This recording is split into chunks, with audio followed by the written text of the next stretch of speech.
Welcome back again. We're doing another podcast. Today we have Eddie here. He owns Community Appraisals. So nice. Thanks for having me. We're here in Midtown Toronto. So let's get straight to it. So explain a bit about yourself, who you are, how long you've been doing this, how long you've been in appraisal in the business. Yeah, so my name is Eduardo Reyes. As you said, I'm CEO and Senior Appraisal Consultant at Community Appraisals. We are based out of here, Midtown, Toronto, Yonge and Eglinton. However, we service all of Southern Ontario for residential work. And for commercial, we do all kinds of appraisals, commercial work, as you know, resorts, aggregate properties, farms, industrial, all kinds of properties. And we service all across Canada for that type of work. Our company's been around for 8 years. For me personally, I've been in real estate for about 15 years. And our team is composed of consultants that offer both real estate appraisal services and consulting services, as well as business valuations and consulting services. And our service offering has been growing. So we also have some additional offerings around development consulting. And so we're constantly looking to see how else we can add value to our clients. Yeah, we've been doing a lot of business back and forth, and it's great to have you as an experienced appraiser in the commercial and creative, a lot of creative real estate deals that we do and structure, right? So the first thing I want to talk about is value. One of the things that we do a lot is finding the as-is value and the ARV, as of complete. I think there's other terms for it. Can you explain that a little bit? How, obviously getting the as-is value, that's fairly easy. You get comparables for that, right? How do we structure the ARVs as of complete? I'm trying to explain to you, this is what it's going to be once it's done, and you have a list of questions, and that's kind of how you work that, right? Let's go into that a bit. Yeah, so as you mentioned, the as-is tends to be pretty straightforward with most property types. It depends on the type of property that we're dealing with, but if we're dealing with a single-family dwelling in an urban area, it's pretty straightforward. It's pretty much comparable in what we call the direct comparison approach. In the case of an as complete, this is an as if complete, or ARV as is commonly known. This is a hypothetical value, right? The improvements are not there yet. And this can be from renovating the house to completely redesigning the space to erecting a high-rise, right? It could be literally any improvement that is currently not present. So we call it a hypothetical valuation. And so in order to do that, basically, we need to have an understanding of the as complete improvements, or the hypothetical improvements, as if we were able to walk through it and describe it to the reader that way, right? So, the details that we require from our client are basically everything that is going to allow us to have that clarity and that granularity and understanding on the subject property, right? So we're going to need to know what kind of finishes you're going to put in. If you're going to change the layout of the property, we need to know what is going to be the floor plan. If you're going to add bathrooms, if you're going to add a living area, etc., right? And what kind of finishes, right? Like you're going to put it quartz countertops, or you're going to put laminate floors, or you're going to do porcelain floors, or you're going to do engineered hardwood floors, roof, the exterior, everything about the property. Anything that you're going to change and that is part of the real estate, we basically need to have described to us, at least in words. If you got renderings, if you got actual floor plans, if you got a pro forma, etc., all of those things will help. The more detail, the better, really, when it comes to doing an as-complete valuation. Mm-hmm. Yeah, because ours are probably a little bit easier because we've got quite a few projects that we've done, so you have some comparables and some inspiration pictures that we normally send along, right? So those are probably a bit easier to figure out, because you kind of know what our standard is, what we typically do in our homes, and absolutely base off of that. Yeah, and in terms of valuing an as complete, basically it's a similar approach to valuing an as is. Once we have an understanding of what the property is gonna be once it's finished, then it's the approach to value is gonna be the same as if it was already finished, and then we're walking into it and itemizing all and capturing all aspects of it, and then evaluating it accordingly. Mm-hmm. If it's finished as a single family dwelling in an urban setting, again, most likely the valuation approach we'll take is a direct comparison approach. And it's mostly about the comparables and the adjustments that you make for the differences between the comparables and the subject property. Is there any big outstanding items and things that where you see where it increases the value significantly in the inside and also in the outside, or? Yeah, so in terms of value adds, this is a very interesting conversation. Depending on what your strategy is, you're gonna look in different places. If let's say you're doing a flip, in a flip situation, you're generally gonna have a couple of different points of the property where you're gonna get the most value. For instance, bathroom, floors, and kitchen, pretty much. Obviously, if you have any kind of structural issues or a roof down, anything that is major like that, it's something that would need to be addressed to maximize the value of the property. That being said, though, the biggest value adds that you'll ever have in real estate, and this is part of where, for me, real estate gets really interesting and beautiful, is when you manage to alter the highest and best use of the property. Meaning, where if the property, for instance, it's being used as a single family dwelling with an excess land, if you can change that use somehow to something that is more, has a higher profitability to it, and the net value is higher than when you factor in the cost of converting to that alternative highest and best use, as we call it, then that becomes the most productive, the maximally productive use of that property, or highest and best use. And like, for instance, if you take a piece of land and then you get approval and you get all the way to site plan approval for a 10-story property, that land all of a sudden is worth so much more, right? It could be 10, 20, 30 times, 50 times, depending on, you know, what you manage to get approved, right? Obviously, if the use that you manage to convert it to is much lesser, like I don't know, a duplex or a fourplex, that's the value increase on that property is significantly smaller than something like a 20-story, 50-story building, right? So this is where real estate gets really beautiful, where you really maximize on value, where you can make the highest return possible in real estate. It's always going to be in converting the highest and best use development or otherwise. And a lot of that would be through zone change, and you're probably seeing more of that now with cities trying to, you know, densify and have more rental properties and things like that. Yeah, well, there's a lot of strategies that you can employ to convert the highest and best use of a property or maximize the value of it. Well, some of I mentioned development as one strategy, duplex conversion or triplex conversion with an ADU, garden suite. This sort of things fall in this category of highest and best use conversions.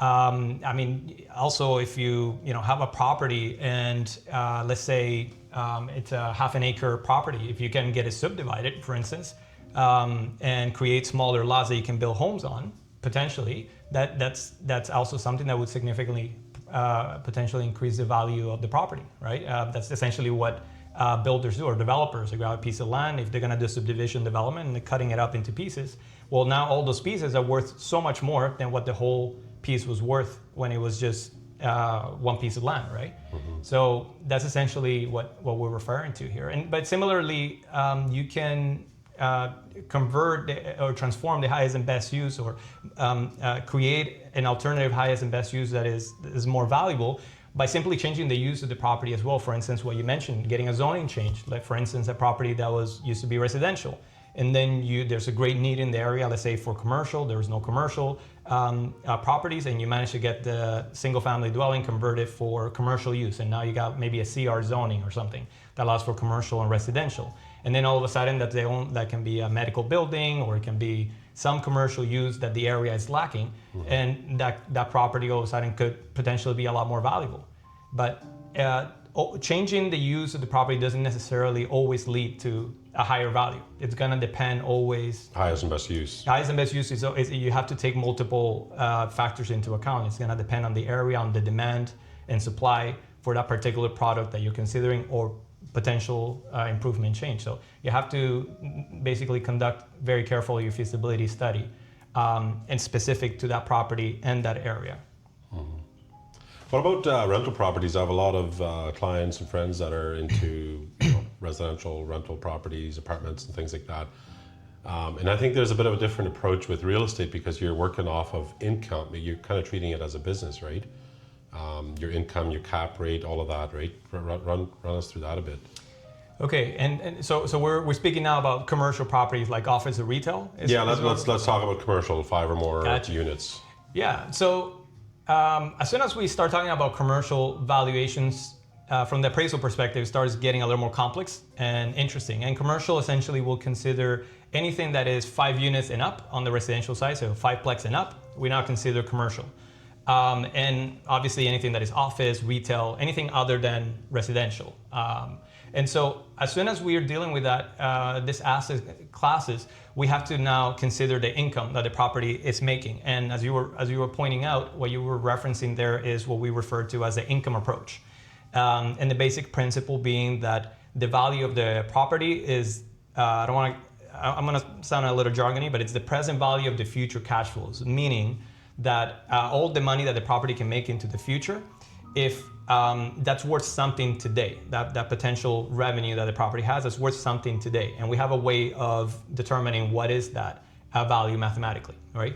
But that's one approach to value, which basically says the value of the subject property is directly correlated to how much net operating income it generates or it can generate over time with the current improvements, right? And then at the same time, we still also run what I mentioned earlier, the direct comparison approach. Generally speaking, these are the two approaches that would be most applicable to this asset class that we're talking about.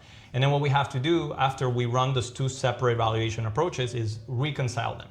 So in an ideal world, if your income approach and your direct comparison approach should be coming out pretty close to each other. It's just in terms of basic economics, microeconomics, and the two should be reconciling. And so that's part of where the work gets a little more challenging as well, because if they're not reconciling, then as an appraiser, you have to start asking some critical questions. Why are they not reconciling? Is there some variable that I inserted into my analysis that is skewing this, right?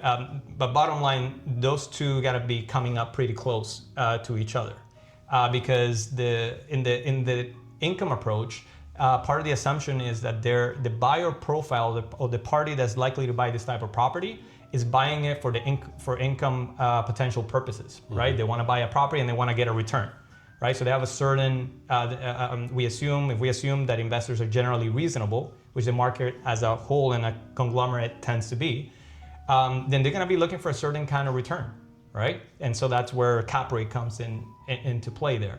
And so the market should reflect, if you do your research properly, you should be able to find an adequate cap rate or return, investor return, that the market is generally looking for. And ultimately, the properties, when they sell, they're also going to reflect that meeting of the buyer and the seller around those common points. So that's why those two approaches should be reconciling. And it's part of what makes our work interesting and fun. Mm-hmm. So let's just say we have a 12-plex apartment building, and it's a great building. It's a newer one. Solid building, but tenants are paying very low. Can you purchase that?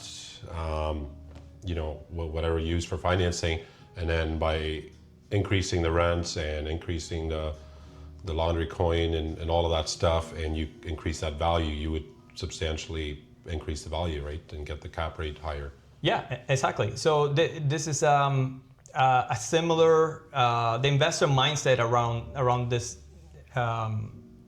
kind of property, income producing property, generally speaking, is that's how they're looking at it, right? They're looking at an asset that is underperforming, and they're looking at what's the maximum that this asset could perform, or how well could this asset perform, and what would be the investment required to get that return, and is it worth it, right? So yes, in the scenario that the rents get raised or and the expenses potentially also get dropped, any improvement to the net operating income of the property is going to have a direct result likely on the value of the property if it is an income producing property. Mind you what I said earlier, that when we're dealing with a property, you mentioned 12-plex, right? In this case, generally speaking, 12-plexes or multiplex apartment building, they generally, the leading approach tends to be the income approach. And that tends to be the approach where the conclusion of value gets based on mostly. It ends up mostly being the stronger. But mind you, it's not necessarily always the case. And so this is gonna depend on ultimately, when I was mentioning earlier, the reconciliation process. Part of what you look at as an appraiser during the reconciliation process is how strong are each one of the approaches, right? So if, for instance, my direct comparison approach, if I had a building, like if I had 4, 5, 12 plexes that just sold in the past 6 months in the area, and they sold on the market and they were in the market for an adequate amount of time, a month, 2 months, 3 months, and it's an arm's length transaction, so no connection between the buyer and the seller, with a fair market deal. And they're very similar property in similar conditions, similar age, similar everything, let's say. Those are very, very strong comparables, right? And if they sold also around a similar price, that's very, very strong market evidence, right?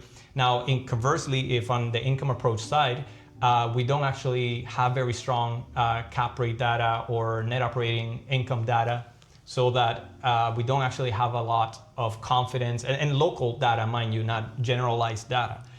If we weren't able during our research process to find that localized data, and we have to extrapolate to more general area data or data from another area and then extrapolate it and adjust it to this area, and we know that, then all of a sudden our income approach starts looking weaker than our direct comparison approach, and we might decide to go solely based on the direct comparison approach, especially if there's significant discrepancy between the two. Okay. So that's where the reconciliation process becomes very important. Mm-hmm. If you have only one approach to take, like in the case of single family dwelling, then no problem, right? Yeah. But this is where it gets interesting, and where you really got to think critically and evaluate not just the strength of the approach that you took, but the strength of the data that you relied on in your model, right? Mm-hmm. Another interesting thing that I didn't know for a long time is when you appraise a property, there's always a days of the market that's part of it too, right? I had one recently done by you, and the value was like, it really exceeded my expectations. It was really high, but then I think the average days, or like that appraisal, was based on proper market exposure for 140 days, which is quite a long time. On a flip, that doesn't really work. We normally try to be in and out, right? Run me through that a little bit, like the importance of that, because I think a lot of deals that we're seeing right now, people are getting, they want to sell, and then they blame the appraisal for the value not being there. But if they go back to the days on the market, it's usually anything that sells, reasonably quick, but it's substantially under appraisal value, is normally because of the days on the market, right? Yeah, so that's a great point you're making. Yeah, absolutely. Depending on your investment strategy, the days on market is critical. So when we're doing investment consulting work and looking, supporting with our clients with their selection of deals or areas of investment, this is one of the things that we definitely have to look at. As you mentioned, if you're doing a flip deal where your timing is very critical, especially if you're doing something like no money down deal and you're highly leveraged, then all of a sudden those extra few months become so critical. And your ability to, depending on the market that you're in, of course, but your ability to maximize on the value that you could get on the asking price or purchase price that you could get on your property is going to be in part given by how long you offer it to the market and how much exposure it gets, right? Usually how much exposure is related to how long, since generally speaking, properties get marketed in the same way. They get listed on the dominant listing boards and everybody has access to it, right? So if you, a property, and we're seeing on average in a market that, like the one that you were mentioning, 114 days or 140 days, sorry, is the average that for properties of that type in that market to sell. What that's telling us is that on average, you're gonna need 140 days or so in order to get that value that our appraisal report is saying. So if that period doesn't work, as you're alluding to, if that period doesn't work for your investment strategy, then that value is unlikely that you're gonna be able to sell at that price. So definitely something very important to take a look at. Mm-hmm. And oftentimes not something that actually gets spotlights. It's great that you're I pointing think it a lot out. of people don't see that. They don't look through the package enough to notice that, right? Let's talk about independent appraisals like you versus banks. What are the pros and cons? I have my reasons to believe why it's better working with somebody like you than hiring the banks, especially for private deals, private funding, and creative financing, creative projects. But what are some of the main pros of going with you? Yeah, so I would say that essentially the service is a different service. Yes, it's an appraisal report, but I would say essentially the service is different. When you're getting an appraisal from a bank, let's say the banks have volume deals with appraisal management companies. There are this middlemen or parties that get these big contracts from the banks, and then they distribute the work to a network of appraisal companies that they have, right? And then they manage the relationships with the appraisers, and they put themselves in the middle, right? So like what that effectively does is creates a distance between the client and the appraiser. On the surface, this is positive because it creates an insulation layer to ensure that the appraiser is not biased when they're doing their appraisal report, and that they can be like coerced or influenced. And so it's helpful, or it's intended to do that, and that's why the banks favor that approach. However, effectively what's happened in the real estate industry is that appraisal management companies also need to make some money. So what they've done is they've squeezed how much they pay the appraisers, and under the pretext of giving them volume. So they give them volume, but then they squeeze down the fees more and more. And over the years has been more and more and more. Appraisers used to charge $600, $800 for an appraisal. And nowadays, an appraiser working, let's say doing a single family dwelling in an urban area, they get paid on a file, I think is maybe $175 per file. And if you think about it, that appraiser has to pay their insurance, their car insurance, their professional fees. They have to take courses every year. They have to do a professional practice seminars. They have to go out and inspect the property, spend gas money, right? Car insurance, the time to go see the property, come back, and then sit down and write the report. Right? And now if you think about it, minimum they're spending 2 hours to 4 hours per report, minimum, right?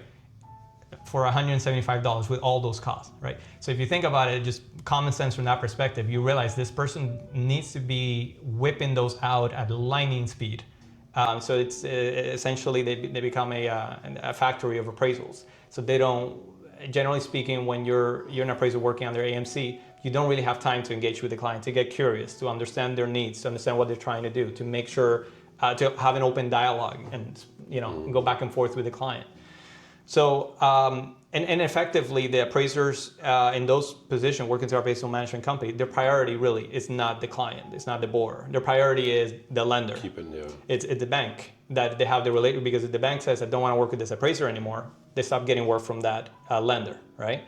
And so, and also in the event that they're, let's say, overvalue the property, and then the borrower defaults, the lender is going to be turning, one of the recourses that the lender has is to sue the appraiser for malpractice, right? So when you look at the entire picture, you're seeing a professional who's like underpaid, who has an incentive to get out the work as soon as possible and not worry as much about quality, just to get enough quality in there to not have it be a problem and come back to them, and does not have an incentive for customer service, right? Or to provide any kind of support or explanation, help educate the client, help figure out what does the client need, what alternative service might help them, etc. Right?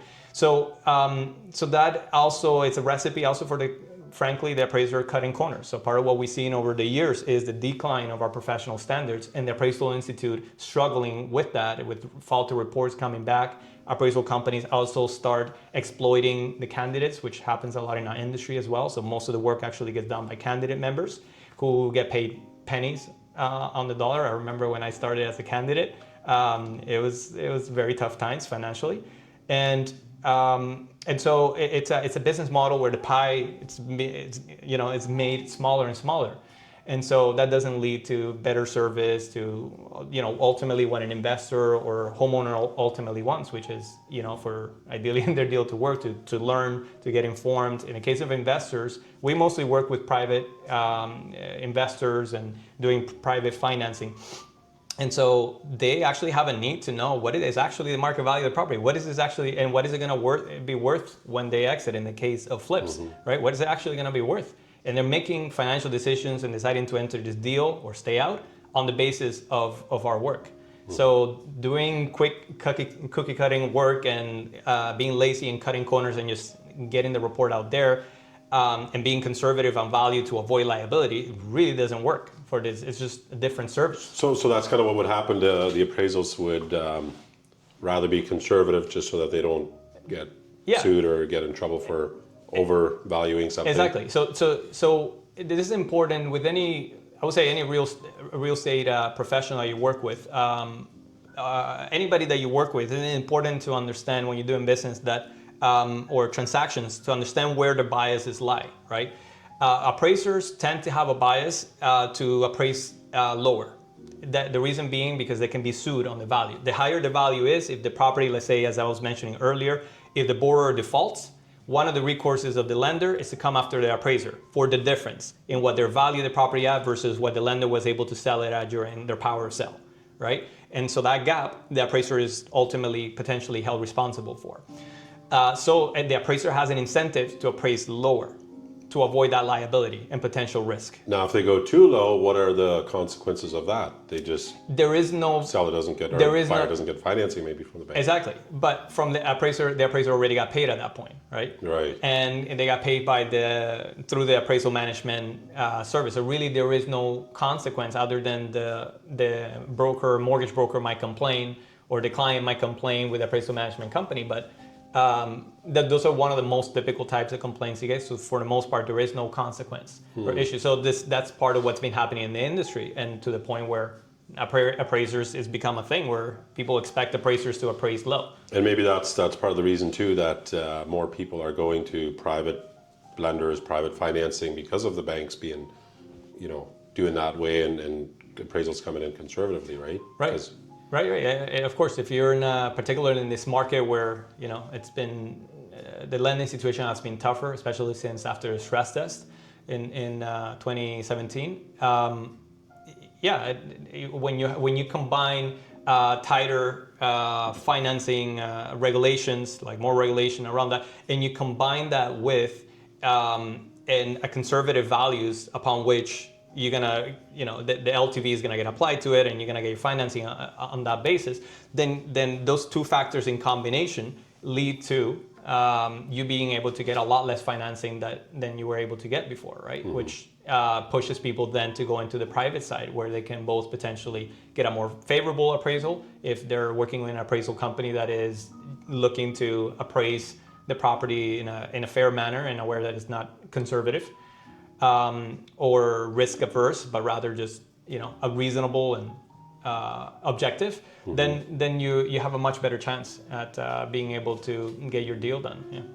What about let's just say I work with a bank, and the appraisal, I get the appraisal back and it's just way too low, and I have reasons to believe that it should be higher. Can I hire someone like you to do another one? Obviously, the bank may not accept yours, but can I use that as a way of explaining to the other appraisal that, hey, you clearly missed something, the value should be a lot higher? Yeah. So, one of the big concerns that also appraisers tend to have, again, appraisers when they're appraising, their bias, as I mentioned, is they have a concern about making mistakes, because in the back of their mind, they know if you're whipping out 4-6 appraisals a day through appraisal management work, and you're doing volume work, the chances of making errors are much higher, right? And if you have an appraisal, another appraisal done by another appraisal firm that's being presented to you and saying, hey, such and such has a different opinion to yours, and this is why, right away that's something that has an appraiser double check and double look, and they tend to want to look to create that agreement, because they can always say, hey, this other appraisal firm, it's not just my opinion, it's also this appraisal firm. And so we have a tendency to try and create consensus in that way. So, but generally speaking, if you're getting the appraisal done through an appraisal management company, you don't really have a lot of influence or say. And generally speaking, the appraiser is gonna try to shoot down your whatever argument you make. Mm-hmm. Their default is gonna be to try and tell you how that is not reasonable and they can't do anything about it. And this is why, but in reality, it's what's underlying is more of what I mentioned before, is just the economics of their of the profession currently, right? So generally speaking, yes, that's something that you can do. I always advise clients, if you are going to go that route, make sure you're prepared, do your research, look at your comparables, and present as much information as you can to the appraiser. Like, try and foresee where there could be misunderstanding, where they could potentially assume this, for instance, certain things that are incorrect. I mean, including, for instance, if make sure your assessment records, which indicates the living area of the property.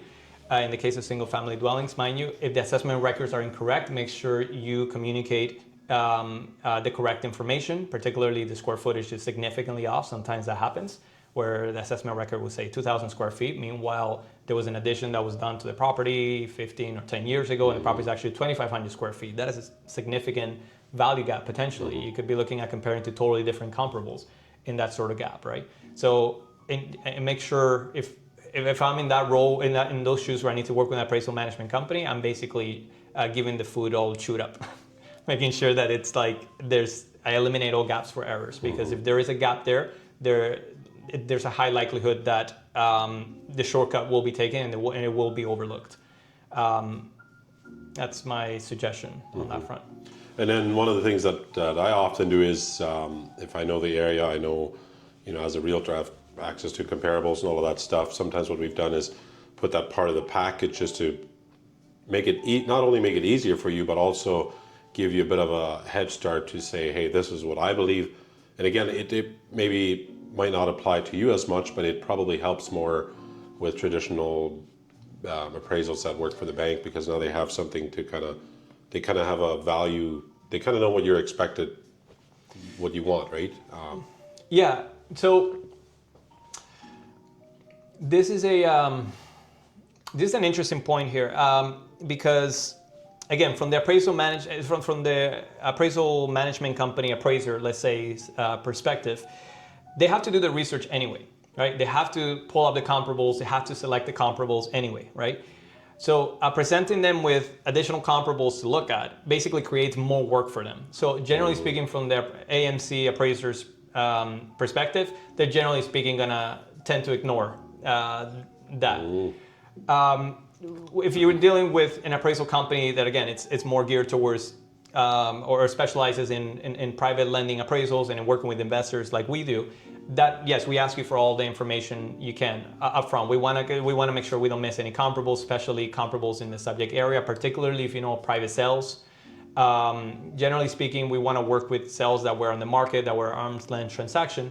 But if we have properties that are very, very similar to ours, that are on the same subject street, in general, like we perceive it as positive. Like, we have a collaborative approach. We want to work with the clients. Give us as much information as you have. Anything that you think might be a factor that could, that might affect the evaluation or the process, absolutely forward it. In the case, again, of the AMC appraisers, that is going to present additional time and work, because processing any additional information from the client takes additional time. Even if it's information that you've already going to look at, you still need to make sure, like, did that actually come up on my search, or was it somehow missed?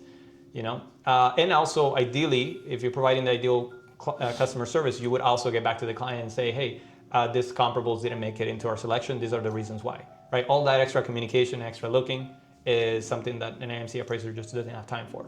That makes sense. Let's talk a bit about the market. As you said, you go all over Ontario, all over Canada, and you work with your team and partners and all of that stuff.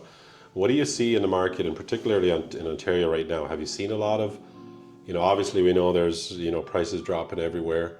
How has that affected your business, and like, what do you see coming, as you're probably the first one to kind of see a lot of this stuff from the appraisals, right? A lot of people are coming up for renewals and they're not meeting the value, and maybe they're coming to you for a second opinion. Like, just run us through that a bit. Yeah, I mean, it's a bunch of really interesting points there. For one, I would start by saying, like, generally speaking, actually, we're not the first ones to get a hint of how the market is moving or correcting, because we're a little bit more on the farther end of the pipeline. Realtors, actually, you guys are in the field. You're the ones generating as soon as the lead comes in, before it becomes a sale and it becomes more relevant for me as an appraiser, or for us. You guys are actually in the forefront already, trying to get the sale and struggling to find buyers, or having nobody show up at for the showings or very few showings booked, etc. Right? So you guys actually start getting that feel for it. We work mostly, or we're informed mostly by the statistics, which are really a lagging indicator, right? Because it's, first off, it needs to be aggregated, and B is based on the past of what's happened, right? But so I would say, I just want to address that really quick. But that being said, we deal mostly in very specifics. So what I mean is, general market statistics are relevant, and they do, like macroeconomics do influence a lot of our appraisals decision making and our process, particularly when we're dealing with commercial properties or larger projects that are impacted more by macroeconomics. Generally speaking, when we're speaking about residential single-family dwellings, we generally speaking, the microeconomics of that particular neighborhood or district, it's mostly generally just what's relevant and what impacts the property. So, and ultimately, even with commercial properties and this other property types, we look the local statistics are the most relevant ones if they are available. As they become more scarce, and we have to go wider and wider, right, to inform us. So. Now, pulling back to your macro point, generally speaking, what we're seeing here in Ontario is we've seen about like a 6% drop in the HPI index overall, as you're saying, like overall average prices and median prices have been down this year. Is that just residential or residential and commercial? Like kind of. Yeah, I would say residential. I'm going to focus on residential market. And however, I always tell clients when it comes to property values, we, particularly in residential space, I'm going to focus on that because commercial, industrial, all these different asset classes, it can get more complicated. So when it comes to residential, we're looking at the micro, at the neighborhood, at the district even, but if it's a big enough market or an active enough market, the neighborhood will give us sufficient data for the analysis that we need to run and to get a clear sense of what's happening. So even despite of what I just shared with you about more the macroeconomics of Ontario, how the price trends have gone this year, there are pockets throughout Ontario that where property values on average are actually up year over year. And where despite of how the volume shrank this year as well, and how there were such few sales, there's pockets that we've appraised property in where we see large volumes of transactions, and also like a few days on market, which is another thing that we saw this year, is like larger days on market, fewer transactions, and lower overall average median prices. And in some pockets, we see the complete opposite of that. And there's sufficient data for it to be clear that it's not just like an outlier or a couple of outliers, but it's actually a micro market that's functioning well. And so I always tell clients, like, don't just look at the macro aspect. Yes, we got to look at that as well to get an idea of overall trends, and generally sub-markets are going to be impacted by that. But ultimately, we want to, especially when you're looking at a deal to do a flip-in or something like that, you want to look at that specific market you're working on and inform yourself on that, and that's going to be even more critical than the macro economics and trends.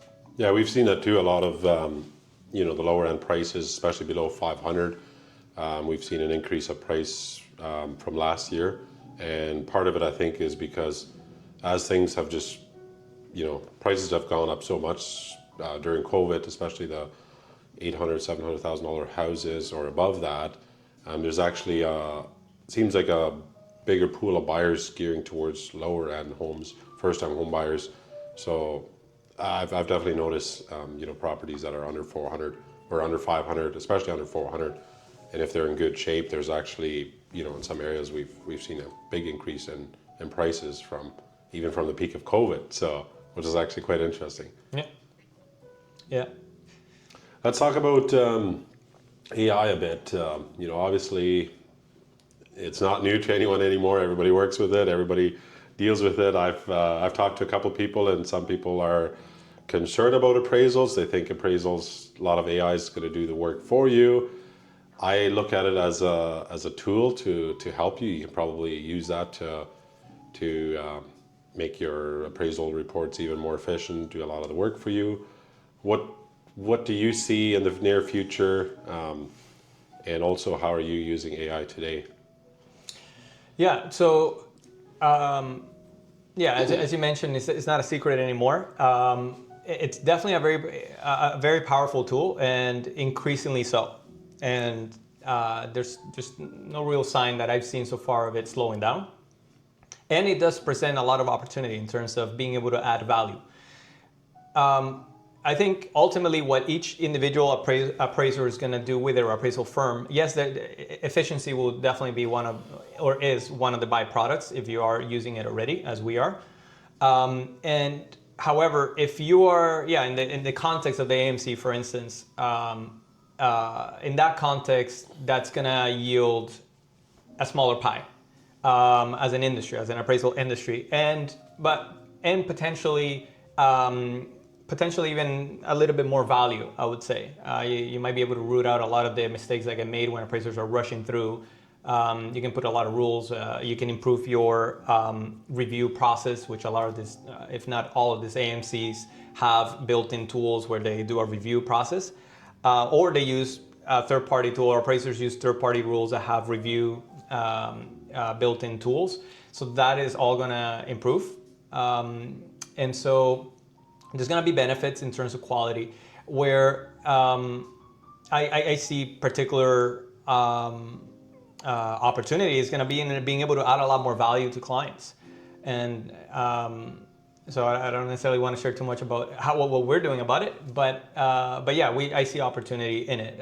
And so it depends on what your context is and how you're looking at it. For our context is we're always looking to add value and figure out like what else can we do to support our clients with their goals and with having better information and more accurate information that can help support better decision making, and so like ultimately they're successful and we all win, right? Mm-hmm. Yeah, I guess you can look at it as appraisals taken over or AI taken over and appraisals not needed. But I think if you use it as a tool, there's actually a lot of great benefit, right? Absolutely. Yeah, and I guess the danger would be in completely relying on AI to, like, for example, I've tried it with ChatGPT a couple times where you give the information to it, the address or whatever, and it's unbelievable that the comparables that it pulls and like it. And in some cases, if you're just looking for kind of a value of opinion, you can get ChatGPT to do a pretty good job of it. I don't know how accurate it is. It's probably too early to tell on that. But yeah, I played around with that as well. Obviously, it's been a curiosity of mine. And I'm particularly interested and fascinated by technology, so it's something that I kept an eye on since the very beginning. The very beginning of the wave. Obviously, this is machine learning, something I started like in the 60s or something. But around, I think, 2014, when AlphaGo beat the world champion in Go, that's when we had this most recent boom and wave. And when we started seeing all these practical applications of AI starting to slowly come in, up to the point where we're at now. So I've been following it since then and curious about like what impact it's going to have in the world. And it's a topic of fascination for me. And what I see is, and from playing around with it and what I understand about it, we're still far away, I would say maybe about 10 years or so, from being able to have reliably AI fully do an appraisal. Even for resident, maybe even 5 years, if I want to be conservative, from having AI be able to fully do a residential appraisal in an urban area. Again, I'm being very specific because that is, or let's say a condominium in an like urban area like Toronto, where you have plenty of data. You can run a lot of regression analysis, and they can do a pretty good job at that. The last few times that I tested, I've noticed they don't always pick the best comparables. As soon as there's any element of complexity, where it requires more abstraction and experience, and then all of a sudden I see it break down or not make the best choices, and so it's not fully reliable. It's not fully reliable yet, but I do see it being used to create more efficiency in the appraisal process, and with the help of still an intervention of an appraiser. In the case I'm thinking particularly in the AMC context, which is where they're likely to be already working on creating as much efficiency as possible, because again, that's the game that they're playing too. maximize profits, right? So versus in our context of adding value, then we're looking more so like, yes, the efficiency is important, but so that what else can we do to add more value to the client, right? And there's a lot of things that can be done there as well. So AI is definitely going to be a big player in the upcoming decade. It'll change a lot of things. Yeah, for sure. To wrap it up here, what kind of advice do you have for listeners if you want to, make money in real estate and find value? Like, is there any pockets, any areas? Is there anything that you're seeing right now that really stands out where investors are going to? That's really where everybody's making money. Yeah, so I would say, well, right now because of the way that the market has been, I would say it can be a very risky time to invest in real estate. At the same time, because it's the values have come down. As soon as we start seeing a turnaround, there's going to be like right now, it's a good opportunity potentially to buy, assuming that we're at the bottom of the market and about to go up. Mind you, our role is not so much in forecasting what the market is going to do. We're mostly work on lagging indicators. But I would say like right now, it could be a great time to buy if you can catch that wave on the way back up. So for flip, we could enter a really great market for that, assuming that the economics turn back around. But I would say, obviously this might be a self-serving statement, but I would say having a good appraiser is definitely one of the things that I see some of our best clients do really well. It's collaborate with an appraiser to validate their figures and to ensure that their performance are rooted in reality and are being validated. So I think one of the biggest pitfalls or biggest errors or mistakes that I've seen and negative scenarios for clients is when they enter into deals and where the economics weren't supported, the business plan wasn't supported by the evidence in their appraisal, or they enter into a deal that had too much risk. Maybe the spread was there, but they didn't take into consideration the days on market or how small that market is and how easily it could shift. This sort of thing. We didn't talk about volume, but the volume of the market is another one of the things that I look at for depending on your strategy. But assuming you're going with the flip strategy, for instance, you want a market where there's activity, there's volume, and the days on market. So it's not just the days on market, but the volume of sales also tells you how big and active that market is.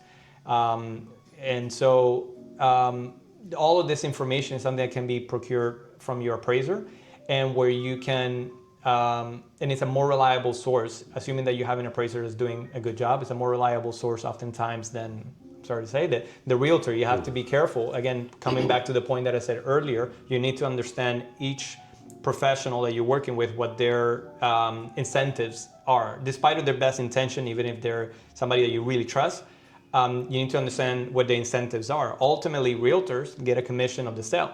So there's a natural built-in incentives for the sale price to be higher, right? Just like for appraisers, there's a built-in incentives for the appraisal values to come lower because of the risk of lawsuit, right? So that doesn't mean that every appraiser is going to appraise really low and come below market value, or that every realtor is going to try and get you to sell or buy higher. In the case of your realtor being supporting you in finding properties to buy. However, it means that you need to understand and that is a built-in risk, and you need to mitigate it somehow. So having a really good appraiser that you work with and having also a really good realtor is part of how you can mitigate your risk around your purchase price and be able to enter into transactions with a lot of confidence. And making sure you have a good exit strategy as well, right? Which is part of the, ARV appraisal and all that. So right, and yeah. So you touched on a great point there too. Is if you get an appraiser that is experienced in running hypothetical scenarios, then you can also build in your feasibility studies and consider multiple exits. Like right now, I have a good client of ours that is actually getting 3 hypothetical values on 3 different types of exit or uses of the property that she's presently able to get with the property. And with that, she's going to decide based, as I said earlier, on the cost of going in the conversion and the construction costs and permits, etc. She's going to figure out which one of those options is best. So yeah, all of that, that's part of what a really good appraisal firm or appraisal firm that is competent and is more of a soul in that consulting capacity is able to do for you. Yeah, I guess when the market is good and things are going up, it's easy to make money. Everybody can make money, but it's times like these when you actually need a good, reliable appraisal and a good team of people, realtors, whatever it is. So yeah, and I mean, there's I don't know who said this, but a well-known fact is like some of the greatest fortunes we know of were made in the toughest of times, right? Yeah. During the Great Depression and when the markets were really down. Oftentimes people are run away during those periods of time, which has the market come below baseline or below where what's actually reasonable. And then that's when investors typically capitalize, right? And when you can make some of the best financial decisions you ever make.